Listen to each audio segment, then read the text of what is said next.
What's up, y'all? Hey, guys. We're Embrace Side 21. Yes, we are. I'm Spencer. And I'm Daniel. And for Irish Week, we have to come back to our friend 101 Facts. Because he's got Ireland this time. Yeah. Definitely stirred up some engagement as of late. Yeah, 100%. For our 101%. For 101%. Yeah. Our friends all across the UK, Australia, and in Wales have all had a lot to say. Let's see if we can piss off Ireland now. Why not? We're collecting everyone. Yeah, exactly. Actually, we Yeah. may be drinking something that's of your native land, but it's brewed here in America. It rhymes with business. Yeah, with business. And it's apple juice, Yeah. YouTube. Hey. Let's motherfact and get it on. Yes. 3, 2, 1. Greetings, motherfactors! My name's Sam, and today I'm here to talk to you all about the beautiful Ireland. Land of Guinness, thick woolly jumpers, and, in part, me. Yes, I am myself half Irish, and it's therefore my birthright to talk in a terrible Irish accent as much as I please, even if it's deeply offensive to do so, and so would invoke the scornful wrath of my ancestors. Haha, you deal with it, guys. But what percentage of Irish people are ginger nuts? What obscene act did ancient Irish people perform to pledge allegiance to their king? Why not try and guess in the poll up above? And how many germs does the Blarney Stone have on it? Many hundreds of thousands of people have kissed that thing. It reminds me of me, actually. 2 out of 3 of those questions are going to be answered. So, pour yourself out a cliched pint of beer, stereotypically eat some potatoes, and prepare yourself for 101 facts about Ireland. Let's do it. Number 1.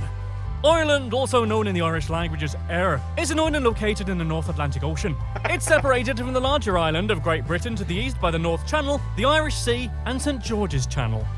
Number 2. Ireland is the 3rd largest island in all of Europe, behind Iceland in 2nd place and Great Britain in 1st. Number 3. Politically speaking, the island of Ireland is divided between Ireland, often referred to as the Republic of Ireland, and Northern Ireland, which itself is a part of the United Kingdom. Are you confused yet, Americans? The Republic of Ireland covers roughly 5/6 of the island and is home to approximately 4.8 million people. Northern Ireland, though, located in the northeast of the island and the remaining 1/6, has a population of over 1.8 million, giving the island of Ireland a total population of around 6.6 million. About as many times as I said Ireland in that fact. Yeah, thank you. Number 4. Evidence suggests that the earliest It's just Ireland. Yeah, like that video. Britain. Like,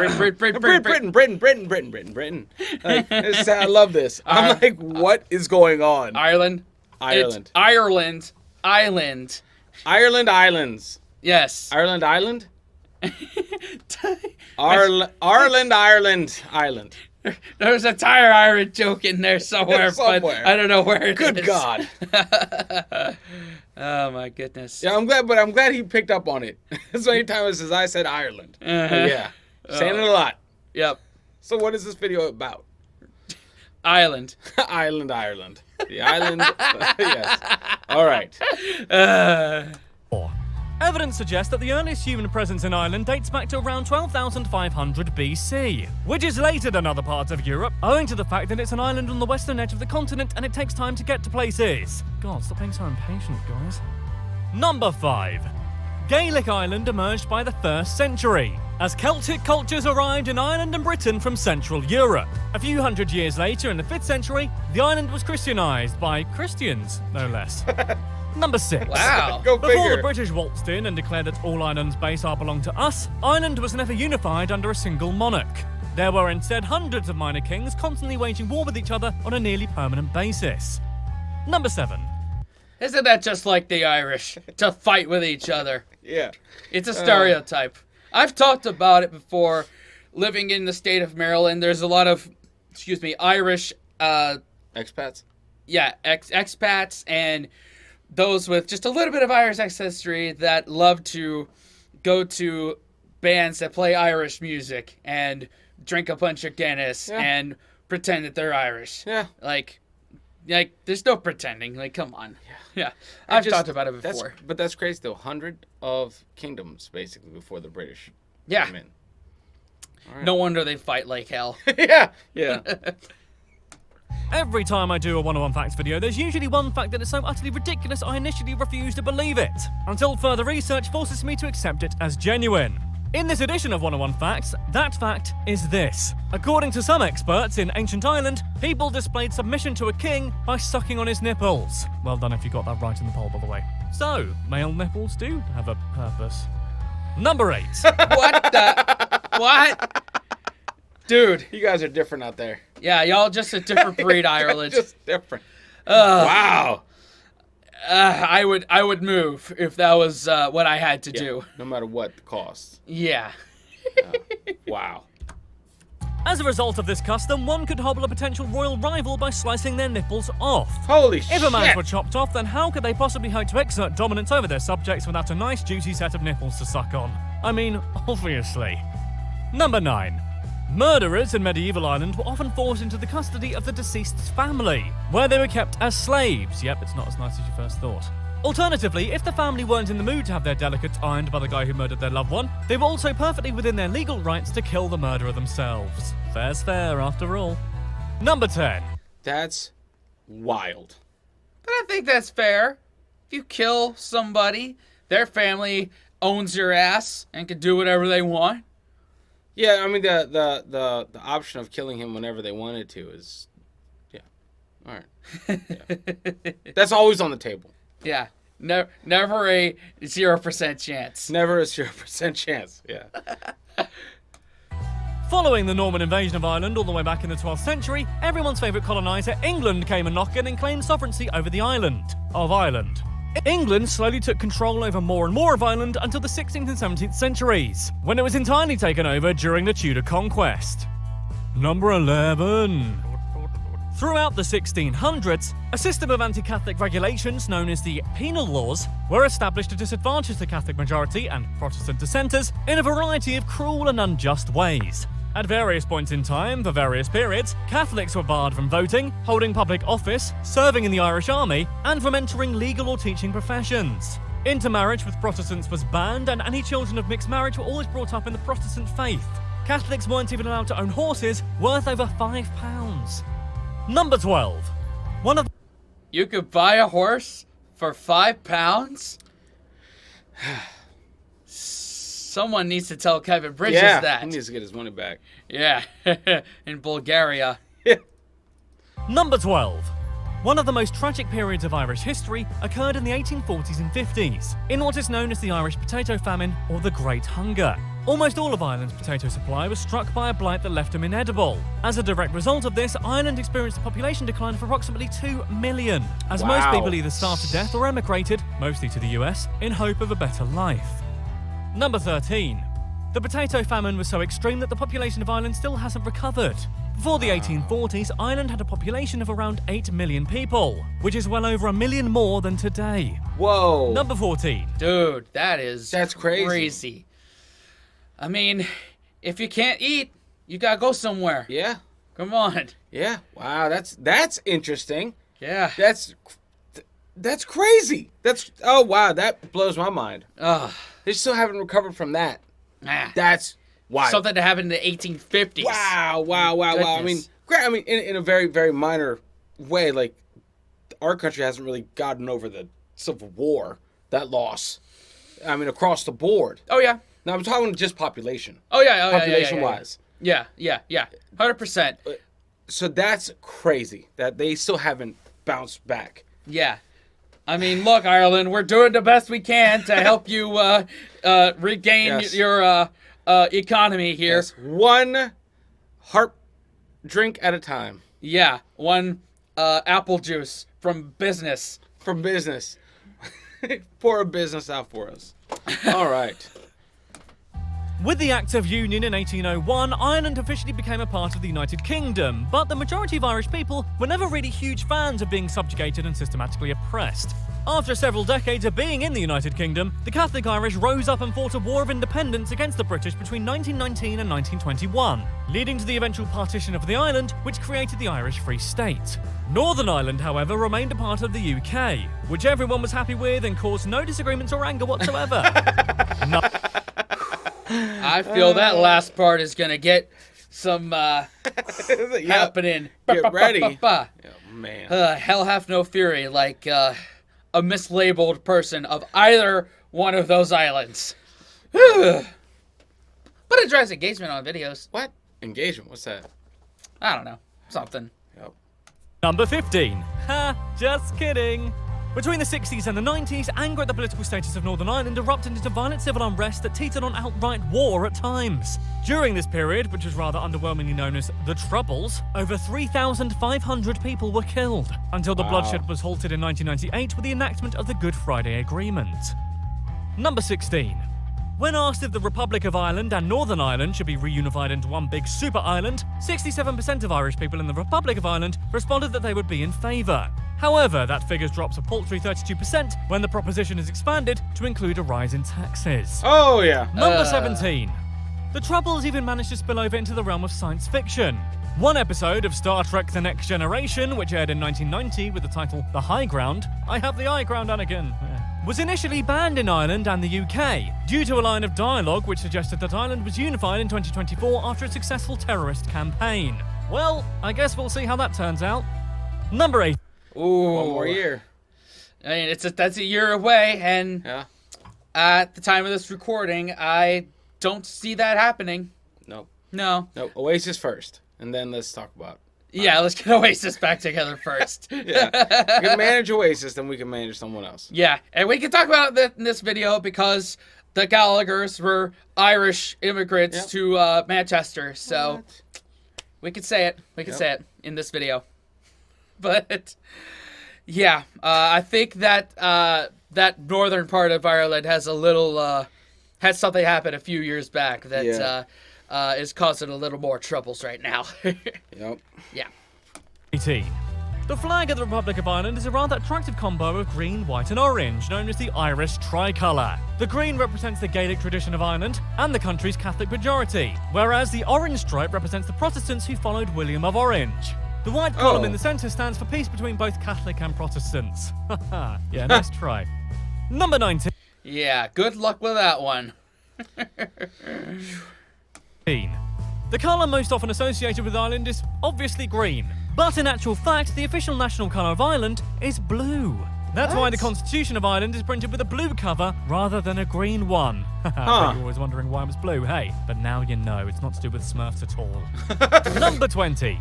Similarly, the national symbol of Ireland is not the shamrock, as many people believe, but the Celtic harp. This makes Ireland the only country that has a musical instrument for a national symbol. Number 21. Yep. That's cool. If you're Irish, you have the gift of song. Just download it into your being. Yes. Mm-hmm. Ireland's patron saint is St. Patrick, who many people assume was himself an Irishman, but the real McCoy was actually British. He was born in roughly 390 AD to an aristocratic Christian family somewhere in Roman Britain, most likely in Wales of all places. Yep. Number 22. Got a new song about being delicate. This is somewhat corroborated by the fact that most historians believe St. Patrick's real name was Maewyn Succat, which is about as Welsh as it gets, frankly. And that's coming from someone with a Welsh surname, which I won't reveal. Number 23. Ireland is also well known for its distinct lack of snakes. Even Britain has a handful of serpent species, like for example my ex-wife, but there are 0 in Ireland. It's said that St. Patrick was responsible for driving all of the snakes out of Ireland, but in reality, the last ice age made both Ireland and Britain inhospitable to the cold-blooded slitherers. As the cold receded, a few snakes were able to make it to Britain before it was cut off from the rest of Europe, but sadly, snakes never made it to Ireland. Number 24. Though Ireland's lack of snakes is most well known, Ireland is also deficient in a number of other animal species that are common elsewhere in Europe.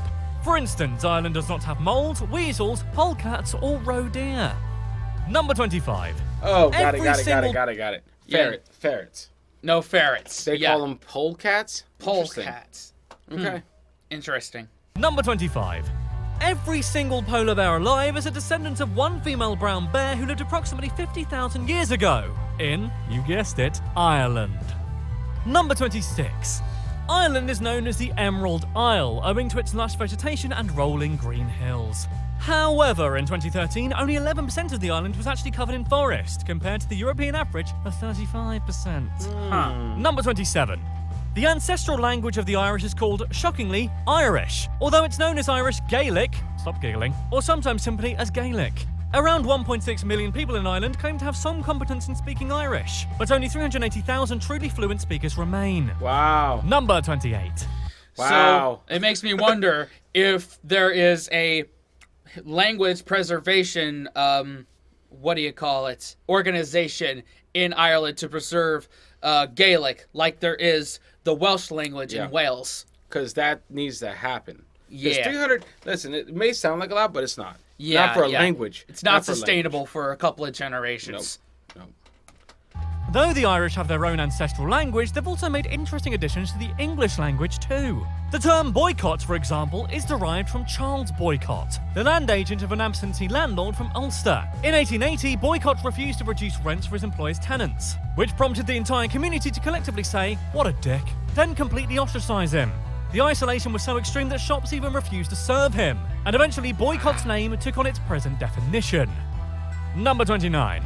If one of your 4 grandparents is or was Irish, you can claim Irish citizenship no matter where you live or where you were born, even if you know so little about Ireland that this video is the first time you've ever heard about it. This also grants you access to the European Union, which gives you the right to live and work in any EU country with no restriction. Isn't that great? What a great idea. That's great. What a great thing to have. Number... Okay. Is that still valid? How old is this? This is, it was put out 4 years ago, St. Patty's 2018. Someone let me know if that's possible, because both Wales and Ireland claim the name Joyce. So if I got some ancestors back there, I'm coming home, baby. Yeah, you have to do some digging. Yeah. Do some digging. Do one of them 23andMe things. Yeah. Wow. All right. 30. Approximately half the entire population of Australia claim to have Irish ancestry, which works out at approximately over 12 million people. In case you hadn't realised, that's a good few million more than the population of Ireland itself. Yeah. A little bit. Number 31. Similarly, over 40 million people in the United States claim to have some form of Irish descent. That's over 6 times the population of the island of Ireland. Famous Americans of Irish descent include Neil Armstrong, Conan O'Brien, and Jennifer Lawrence. Yes, haha, I knew it. We're meant to be together, we have so much in common. Oh, I'm thinking a summer wedding in Dublin. Number 32. However, despite the massive amount of Yankee Doodles who claim to proudly have ancestral roots of the Emerald Isle, only 27% of Americans are actually able to locate Ireland on an unlabelled map. Number 33. The entrenched Catholicism in Ireland was such a powerful force that until 1985, Irish people needed a prescription to buy condoms. Some people with certain medical conditions still do, but I wouldn't know anything about that. Number 30. That sucks, man. Wow. Well, it is a Catholic country, and I guess they take the whole be fruitful and multiply thing quite seriously, that you need to go through some hoops to wrap that rascal up. Well, there's a million less of them, so they need to bring those numbers back up. Yeah, they need to recuperate from the potato famine. Everyone do your part. Come on, guys. Yeah, come on. 4. In fact, the profound religiosity of many Irish people has left Ireland as the only country in the EU where abortion is still illegal. However, that being said, abortion is allowed in order to protect the life of the mother. Number 35. Not only that, even blasphemy remains a crime in the Republic of Ireland. What? It can cost offenders up to €25,000. However, the last blasphemy prosecution occurred all the way back in 1855. Although in 2015, someone reported English humorist and actor and British national treasure Stephen Fry to the authorities after he called God evil, totally selfish, and an utter maniac. No charges were brought against Fry as the police were unable to find anyone who was sufficiently outraged by the remarks. I mean, it doesn't surprise me that Stephen Fry would say something like that. In fact, I saw a viral clip of him talking to, I can't remember who it was, but blasphemy. I didn't even know people still used that term, blasphemy. That's crazy. The fact that it's still a rule, that's kind of retroly awesome. Yeah. Like, watch what you say. We're not going to do anything about it, but we could still bring you up on charges. Right. It's like, I can't remember what state it is. There's a few states where, like Alabama or somewhere, where you can't carry an ice cream cone in your pocket. Yep. Or in Oklahoma, get this, it's illegal to go whaling. Smart. Oklahoma, thank you for being responsible whalers. Yeah. I love that. Oh, man, we got to do a video on that. Ridiculous. The most ridiculous U.S. laws. Yeah. And I got one more, and then we'll go back. Apparently in Maryland, you can't take a bear to a movie theater. Now that's just infringing on my rights. What the hell? I want to go see the next, Infinity War with my bear. Yeah, of course. Why not? Come on. Oh my God. Number 36. As you may or may not know, Ireland was officially neutral during the Second World War, leaving us in the UK to fight off the Nazis all on our own. I say that as if I was there. I wasn't. I was busy, not being born. This is only partially true. Ireland disregarded their own declaration of neutrality in a number of ways, such as providing intelligence to the British and allowing them to use Irish airspace. Number 37. Despite the fact that the Irish have a reputation for ginger hair, only 9% of the Irish population are actually natural redheads. Oh. The nearby nation of Scotland actually has the highest proportion of gingers, with a whopping 13% of the population. Number 38. The people of Ireland also have a reputation for being big drinkers, to the point that they are often negatively stereotyped as drunks and alcoholics. Funnily enough, pubs in Ireland are legally prevented from having happy hours, in which alcoholic drinks are significantly reduced in price. That being said, these rules are occasionally flouted by Irish people who won't let the man keep them down. Number 39.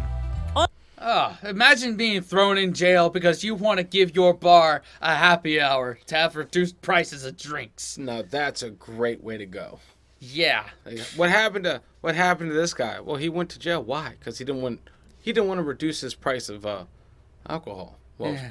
I'd fight for that man. Yeah. Get I him would, out. I'd get a GoFundMe for that Yeah, guy. get that man out. Yeah. Ireland is well known for the black stuff. No, not mildew, although with the climate of Ireland there's probably a lot of that there. We are, of course, talking about the famous Irish dry stout beer known as Guinness. Perhaps one of Ireland's greatest exports, except perhaps yours truly. Around 10 million pints of Guinness are produced in Dublin every single day. Hey, do you love or loathe Wow. Guinness? Let us know in the poll up above. But only if you're old enough, because if not, I'll be sued in YouTube court. Yeah. I love me a good pint of Guinness. Yep. Especially,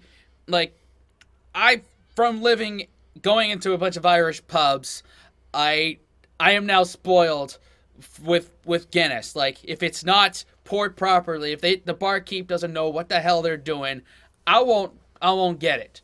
Yeah. And I am more of a fan of the blonde. yeah, Like, that is our beer of festivals. Yes, it is. So- In Maryland, and like this, I don't know if y'all sell it in America. Yeah. They That sell place it. I don't know if across you the- sell it in Ireland, but this is brewed in Baltimore, like 20 minutes up the road from where we are. And in fact, we've gone there before a couple Yep. times. In fact, I did a vlog there once. It'll probably be linked above Daniel's face Yes. at this point. But it's really tasty, and Guinness Factory is a fun place to go. It definitely is. The one in Dublin is definitely on my bucket list. Ooh, yes. Yeah. Number 40. Though Guinness is often seen as a quintessentially Irish brand, the company was for many years quite hostile towards Ireland's Catholic majority. Before 1939, if a Guinness brewer wanted to marry a Catholic, he was requested to resign, and the bias against hiring Catholics existed well into the 1960s. What? Number 41. This could have something to do with the fact that the founder of Guinness, a man by the name of Arthur Guinness, was himself a Protestant and a committed unionist. So much so, he was even accused of spying for the British. Oh, and also he had 21 children. No biggie. Nice. The meaning of life. 42. Funnily enough, more Guinness beer is drank in the African nation of Nigeria than in Ireland. This might have something to do with the fact that Nigeria has a population around 28 times bigger than Ireland. But hey, I'm just some guy who runs a fact-based YouTube channel. What do I know? There is also a Guinness brewery in Nigeria. Is it really? Yeah. Wow. Yeah. I kid you not. What? There's one in Dublin, there's one in Nigeria, there's one in Baltimore. I think they're talking about opening one up in Chicago. But I think that's it. Yeah. Number 43. According to Ireland's Health Research Board, a staggering 75% of all alcohol consumed in Ireland in the year 2013 was done so during a binge drinking session. Number 44. Nice. Speaking of drinking, there is a bar in Ireland called Sean's Bar. It's said to have opened all the way back in the year 900 AD, making What? it well over 1,100 years old. And that bar is still operational. Wow. Number 45. Speaking of old Irish things, the oldest hotel in Ireland is the Wooden Bridge Hotel. Located in the Vale of Avoca, County Wicklow, it was opened in 1608 and continues to operate today. That's over 400 years of dealing with people stealing the damn towels. Number 46. Speaking of really old Irish things, Hook Lighthouse at the top of the Hook Peninsula in County Wexford is one of the oldest working lighthouses in the world. The current structure has stood for 800 years and counting. Number 47. Speaking of really old Irish things, there's an ancient Irish temple located in County Meath called Newgrange. It dates back to around 3500 BC, predating both Stonehenge and the Pyramids of Giza, though it's slightly less impressively a simple circular mound. However, the construction of Newgrange was clearly very sophisticated, as it allows light to penetrate through the burial tomb for around 19 minutes during the winter solstice. Number 48. Ireland is also known for the Blarney Stone, a block of limestone built into Blarney Castle in County Cork. The popular legend says that those who kiss the Blarney Stone are endowed with the gift of the gab, an outstanding verbal eloquence or skill for flattery. Celebrity Blarney smoochers include Michael Madsen, Mick Jagger, and Winston Churchill. Number 49. The popular Western holiday of Halloween traces back its origins to the Gaelic harvest festival of Samhain, which was held on the 31st of October to mark the end of the summer. The pagan festival morphed and developed over the centuries, creating the modern-day holiday of Halloween. Number... Okay, yeah, I knew that it had Irish ancestry, Halloween did, but I didn't know the exact ones. But I'm sure there wasn't candy being given out back then. No. And no Reese's pumpkins. No, definitely not. No, Not then. no. But the whole Blarney Stone thing, you didn't answer how many germs are on that All thing. of them. All of them. All of them. Everyone in the book. Oh. Hopefully the groundskeeper there, sanitizes that thing. 4 people kissing. The first kisser tastes like bleach. Oh my God. I don't know, man. 50. The buoy of coracle, known as the curragh, is one of the oldest surviving form of boat in Europe, and is still being built in the same way that it was in the Neolithic age. It's essentially a big waterproof bowl with a seat in it. Number 51. Though the guillotine is commonly associated with France after everyone there went a bit chop-happy in the late 18th century, the first recorded use of the uber-efficient beheading contraption occurred in Ireland all the way back in 1307. Number 52. The world-famous story of Count Dracula was created by Irish author Bram Stoker, who released the gothic novel Dracula in 1897. Dracula is supposedly inspired by the early Irish legend of Habatak, an evil chieftain who was betrayed by his subjects and slaughtered by the hero Catherine. Not one to take that level of disrespect lying down, Habatak rose from his grave each night to terrorise his subjects and drink their blood. Number 53. The Royal Society for the Prevention of Cruelty to Animals, known as the RSPCA, was founded in 1824 by an Irish politician called Richard Martin. Martin was one of the first animal rights activists, whose efforts were so well known that King George IV named him Humanity Dick. Number 54. Humanity Dick? That's a pretty epic name right there. Yeah. That's a good handle. Yeah. Right there. That's a good Instagram handle right there. Humanity Dick. Yeah. Now, we do have the SPCA here in America. Or is it the ASPCA or is it just the SPCA? It may depend on where you are. Yeah, geographical location. I know here in Maryland it's the SPCA, and that's where you could go and adopt dogs, cats, birds, any pet really. Bird? Yeah, hamsters. Yeah. Hamsters. Ah, God. In 1859, Irish scientist John Tyndall was the first person to correctly describe why the sky is blue, which, if you didn't know, is because more of the sun's blue light is scattered by the Earth's atmosphere than light of any other colour. I mean, duh. I actually explained that too in another video, which you can see in the card up above. It was ages ago though, you can see me, so yeah, just be warned. Number 55.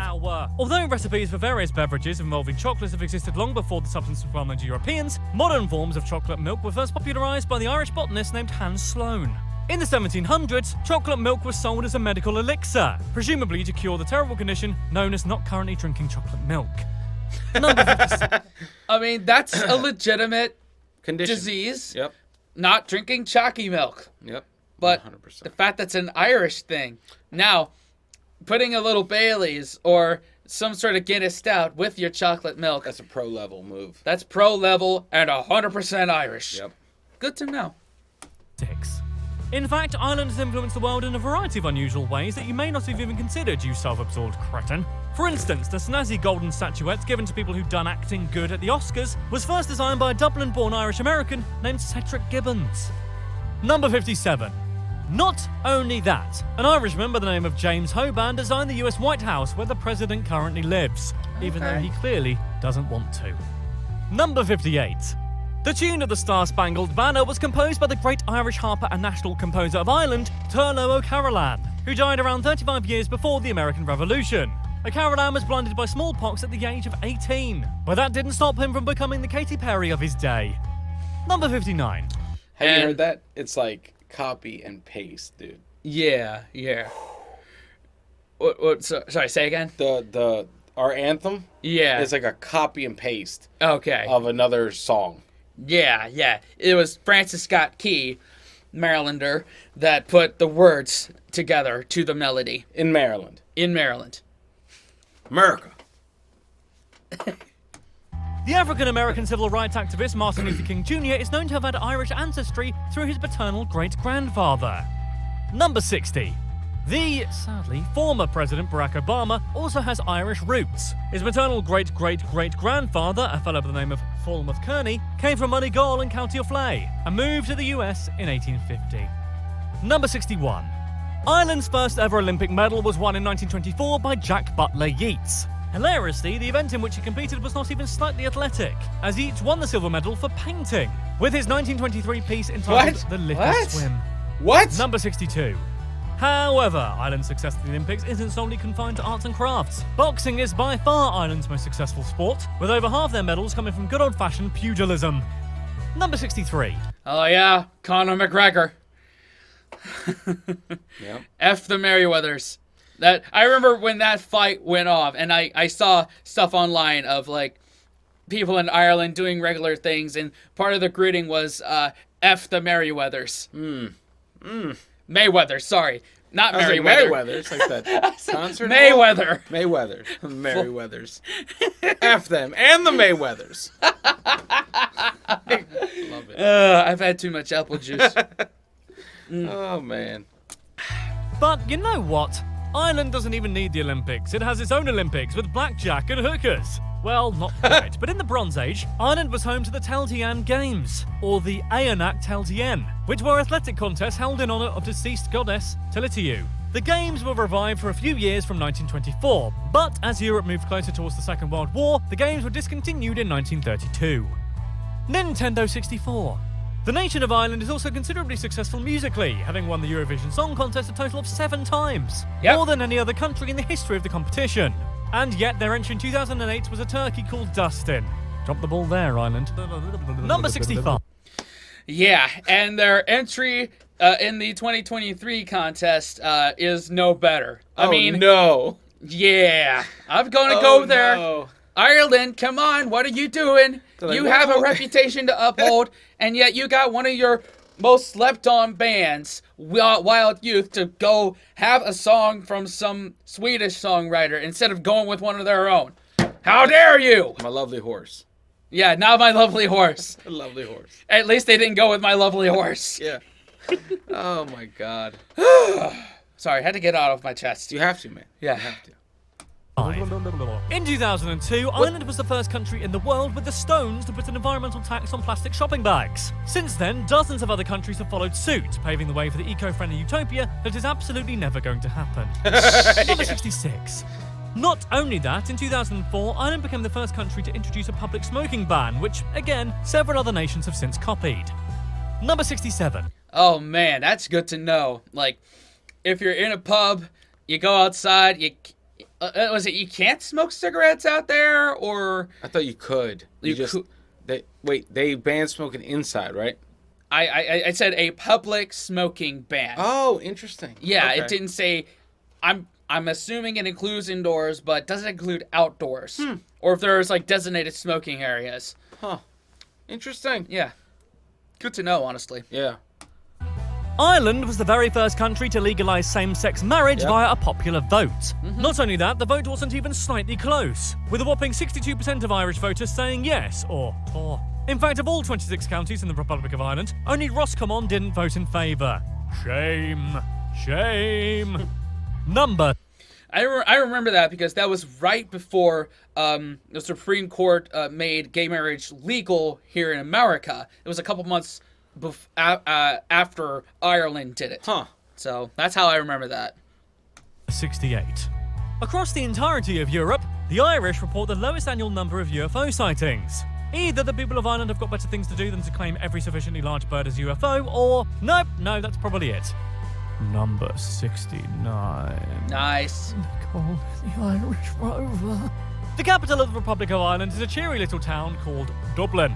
The city's original name was Dublin, meaning Blackpool, which, funnily enough, is actually the name of a famous seaside town in England.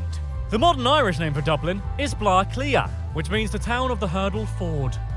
Number 70. County Dublin, which as you may have figured out is the county that includes the capital, is the island's third smallest county. However, roughly a third of Ireland's population lives there. That's some good population density right there. Number 71. The garden outside Leinster House in Dublin was once home to a large statue of Queen Victoria, but it was removed for obvious reasons when the Republic of Ireland became independent. Not wanting to waste such a lovely bust, Ireland gifted the statue to the Australian city of Sydney in 1988, a present for its 200th anniversary. Nice. Number 72. Dublin's Whitefriars Street Church is home to the earthly remains of Saint Valentine, the saint of love. Well, maybe. As it happens, there are several saints named Valentine or Valentinus, and lots of people claim to have the remains belonging to one of them. Still, that doesn't seem to bother the many people who visit the church to pay their respect to the great man, or great men. Number 73. Dublin is home to Ireland's National Leprechaun Museum. Of course, that's a thing that exists. The museum educates and informs visitors about the magical race of Irish fairies, known to cause mischief and hide pots of gold in rainbows, as you do. But, though you may assume that the museum is fairly child-oriented, it offers adults-only guided tours that explore the darker, scarier side of Irish folklore. Oh, okay. Interesting. Are we about to have our childhoods ruined here? Yes, please. Oh my god. That's great. Number 74. Between 1860 and 1920, Dublin was home to the largest red light district in Europe, in an area surrounding Montgomery Street, which has since been renamed Foley Street. At its peak, it's estimated that approximately 1,600 prostitutes worked there at any one time. The area was so popular it was even immortalised in an old Irish song called Take Me Up to the Monto. Number 75. O'Connell Bridge stretches 45 metres across Dublin's River Liffey, and interestingly, is 50 metres wide. O'Connell Bridge is thought to be the only traffic bridge in Europe that is wider than it is long. Number 76. In 2004, pranksters installed a memorial plaque on the bridge dedicated to Father Pat Noise, which amazingly remained unnoticed until May of 2006. Eventually, the hoaxers admitted their work was a tribute to their father, with the name Father Pat Noise being a play on Pater Noster, the Latin for Our Father. Dublin City Council originally planned to remove the plaque, but eventually decided to leave it in place, as it's actually kinda cool. Gives tour guys something to mention after all. That's awesome. Put it out as a prank. They're like, oh no, leave it. I love that. Yeah. Genius. That's good Irish humor right there.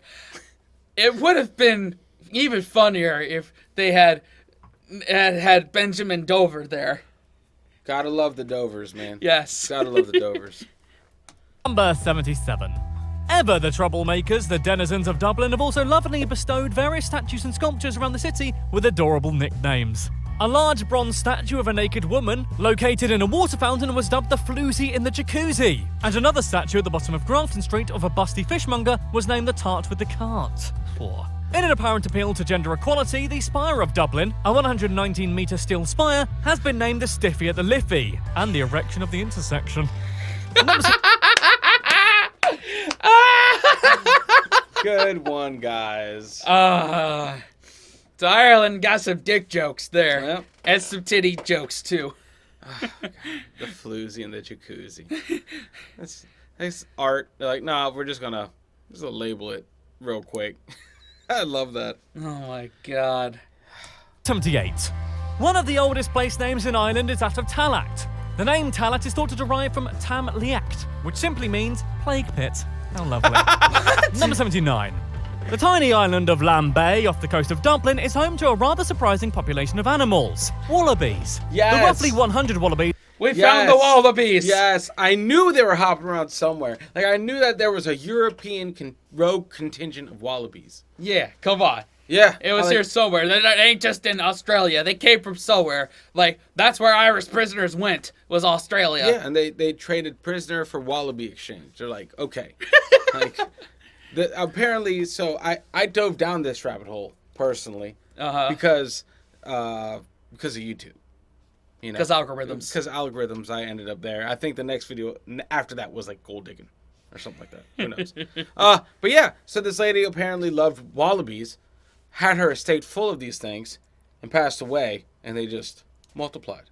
Oh. They just multiplied. They just fucking wallabies, dude. Okay, Love that's my retirement plan. When I'm at the end, I know I'm at the end of my days. I'm going to get some rare animal. I'm going to keep several of them in my big mansion that y'all are going to buy me. And I'm going to breed the hell out of that. Not tell any... I mean, I'll be dead, so I can't tell anybody. Please don't tell anyone after you're dead. I'll try not to let people know I'm about to. And... Release them. Release them. Release the hounds. Yeah. Like, this is on par with Escobar's hippos. Yes. This is right there. Yes, you're right. You're right. That's awesome. Of lamprey are descended from a surplus at Dublin Zoo, which was forced to relocate the animals to lamprey in the 1980s. Number 80. As recently as the 1920s, couples in Ireland could legally marry each other on St Bridget's Day in Telltown, County Meath, by simply walking towards each other. Likewise, if things didn't work out, they could divorce by heading to the same spot and walking away from each other on a subsequent St Bridget's Day, which is celebrated on the 1st of February. Wow. Number 81. In 1922, workers renovating Ireland's Leap Castle in County Offaly found so many human skeletons that it took 3 cartloads to remove them all. Dang. The remains were found impaled on wooden spikes and appeared to have fallen through a trapdoor to their deaths. Oh. Number 82. Almost all the Botox in the world is made in a single factory in Westport, Ireland, meaning all the frozen-faced fashionistas of Beverly Hills are carrying a little bit of Ireland with them at all times. Okay. Number 83. In the small town of Middleton in County Cork, there is a distinctive monument, constituted by 9 20-foot stainless steel eagle feathers arranged in a circle. Called Kindred Spirits, the sculpture stands in appreciation to the American Choctaw Indian tribe, who, although impoverished and oppressed themselves, somehow managed to send $170 to Ireland for famine relief in 1847. Number 84. The construction of a motorway in County Clare was delayed by an entire decade. It was also ultimately rerouted. Why? Well, it was to protect a sacred tree that was thought to belong to fairies. Yep, that's right, fairies. Number 85. The longest place name in Ireland is for a small village in County Galway called... Oh god, okay, let's give this a go. Macuna Edula Horda, or whatever the heck that says, which literally means pig-shaped hill between 2 seas. Number 86.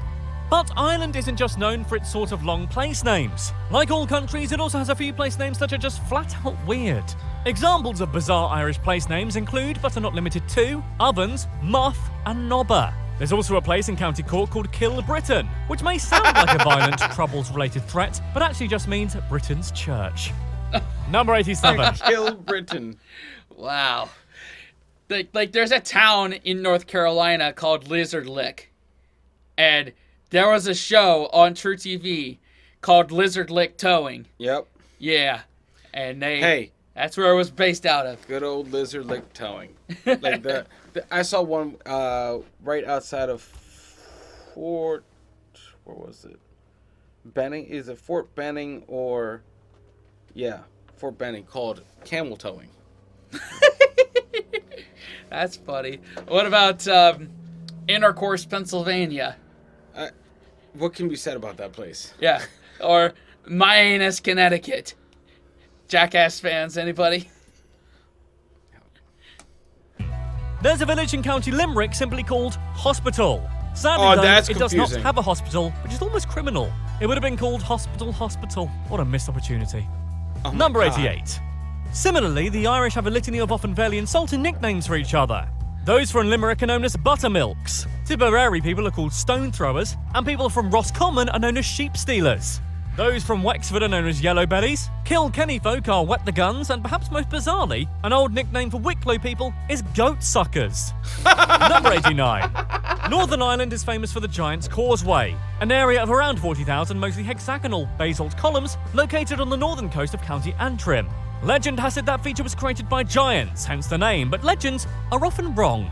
The real cause of the causeway was an ancient volcanic eruption that occurred over 50 million years ago. Number 90. According to the Sunday Observation Act, it's technically illegal to go to the cinema on a Sunday in Northern Ireland. Apparently, the punishment for this egregious crime is a fine of up to £50. Number 91. I mean, look, I think you're gonna spend £50 already. Oh, yeah. On popcorn and candy, soda, whatever they sell in Northern Irish movie theaters. So, why not? Yeah, why not? Just take it. Save your money. Yeah. The production of the smash hit TV fantasy drama Dragon and Boobathon Game of Thrones employs more locals in Northern Ireland than the civil service. Probably the most famous Northern Irish GOT star is none other than Hodor, played by Christian Nairn. Nairn hails from the city of Lisbon, Lisburn, which sits on the boundary between County Antrim and County Down. Number 92. In Northern Ireland, ring donuts are often known rather unappetisingly as gravy rings. This is due to the fact that the word gravy is an old-fashioned term for cooking oil. Still doesn't really explain it, but hey. Number 93. Ugh. Gravy rings. Yeah. I'm not buying any of those. Yeah, I've never heard of Krispy Kreme gravy rings. Yeah, well, you can keep that product. Yeah. Not so good at marketing. Northern Ireland's Tayto crisps are manufactured on the premises of a genuine 500-year-old castle named Tandrogi Castle. The building is referred to as Tayto Castle in commercials. Wow, a castle of crisps. A hangover's dream. Nice. Number 94. Northern Ireland is also home to the annual bog snorkeling competition, which aims to find out who's the best at snorkeling in bogs. We've seen that. We saw it. Yep. In our weird sports deal. We haven't done that in a while. Put some more in the comments. Yes, please. Yeah. There are no winners in bog snorkeling. Nope. Number 95. The capital of Northern Ireland is Belfast, a city which Oscar Wilde once famously opined as only having one beautiful building, a former warehouse at 1 Donegal Square called the Water Office. This building is now a Marks and Spencer's. Number 96. In the past, Belfast was almost apparently a centre of gender equality. Women could hold any office at Queen's University in Belfast, 12 years before women were even allowed to study in Oxford. Number 97. Wow. In 1829, milk of magnesia was invented in Belfast by Irish physician James Murray. Thanks for curing heartburn, Ireland. Oh, so Murr from Impractical Jokers is responsible for us not being able to cure heartburn. Yeah. Wow. James Murray. Good job, man. There you go, man. Good job. 98. The RMS Titanic, arguably the most well-known ship in history following its infamous shanking at the hands of a particularly sharp lump of ice, was built in Belfast, Northern Ireland. The site of the Titanic's construction is now home to a museum dedicated to the doomed vessel, where you can debate endlessly as to whether or not there was really enough space on that door for Jack. Spoiler alert, there totes was, Kate. Yes. It has been confirmed. Yeah. That there was enough space. Come on, Kate. You did Leo dirty. Or did Leo just do himself right? Like, you know what? F this relationship. It's a train wreck. Mm-hmm. It's a boat. It's a sinking boat. It's a sinking ship. It's a sinking ship. Yeah. And that's his only way out. Yeah.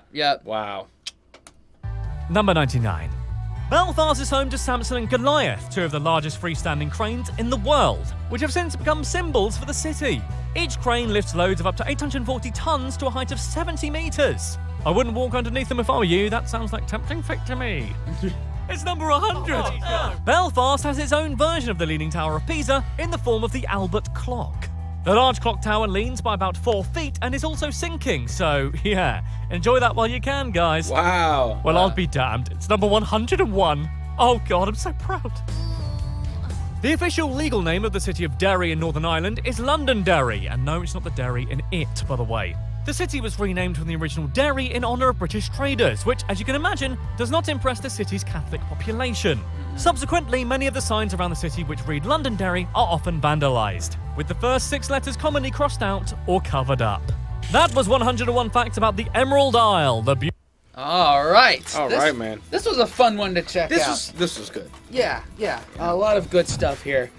Automatic 2 thumbs up for this one. I mean, come on. Yeah. There's a lot of stuff that talks about Guinness and, the scenery of Ireland, all the things, all the Irish things. I've not made it a secret that I would love to go to Ireland one of these days. But I love how progressive they've been. Yeah. Before you would never. I would never put. I don't know who I would call progressive, but they definitely have been. Yeah. Progressive with their stuff for a long time. Oh yeah. So that's kind of cool. Yeah. But yeah, that's another thing I noticed. Oh, okay. They're changing with the times. Yeah. They're a bit more ahead of the curve on things than everywhere else. Everywhere else. That's for sure. Yeah, I'm sure our non-Irish people. There's many non-Irish in the comments that are going to dispute the hell out of that. We created the word progressive. Bring them our way. Yeah. We're ready for it. Thanks for liking, commenting, subscribing, hitting that bell, and share with your friends. Definitely, guys. Wash your hands, scrub your toes, wipe your ass, blow your nose, embrace the suck. Unplug, and maybe go to Ireland. SLAINTE, y'all. Later. Fellas, we can be that mistake. Let's do this.